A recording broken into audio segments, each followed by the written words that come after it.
అందరికీ నమస్కారము. నేను మీ సింగరబాబుని. తిరుమల అంటేనే ఓ ప్రత్యేకత. బ్రహ్మోత్సవాలు మరో ప్రత్యేకత. బ్రహ్మోత్సవాల్లో అనేక ప్రత్యేక విషయాలు మనకు ప్రత్యేకంగా కనిపిస్తూ ఉంటాయి.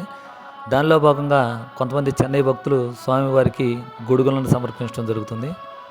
శ్రీవిల్లిపుత్తూరులో ఉన్నటువంటి గోదాదేవి అమ్మవారు తను స్వామివారిని సేవించేటప్పుడు తను ధరించినటువంటి మాలల్ని తదనంతరం స్వామివారికి ధరింపచేసినట్లుగా మనకు చారిత్రక ఆధారం బట్టి తెలుస్తూ ఉంది.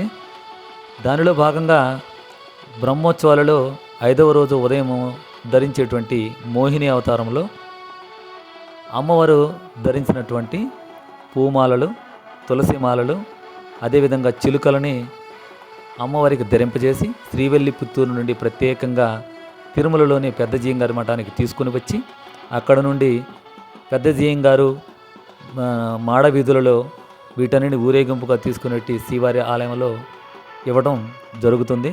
తదనంతరము మోహిని అవతారంలో ఈ తీసుకొచ్చినటువంటి మాలలన్నిటినీ శ్రీవారికి ధరింపజేయడం జరుగుతుంది. అదేవిధంగా ఇంకొక ప్రత్యేకత ఇప్పుడు కనిపించేటువంటి ఈ పుష్పపల్లకి దంతవాహనం ఏదైతే ఉందో ఇది మైసూర్ మహారాజు వారు చేయించినటువంటి వాహనము. ఈ విధంగా అనేక ప్రత్యేకతలు బ్రహ్మోత్సవాల్లో మనకి కనిపిస్తూ ఉంటాయి. అనేక ఆనవాయితులను కూడా మన ఈ బ్రహ్మోత్సవాల్లో చూడడానికి అవకాశం ఉంటుంది. Thank you one and all.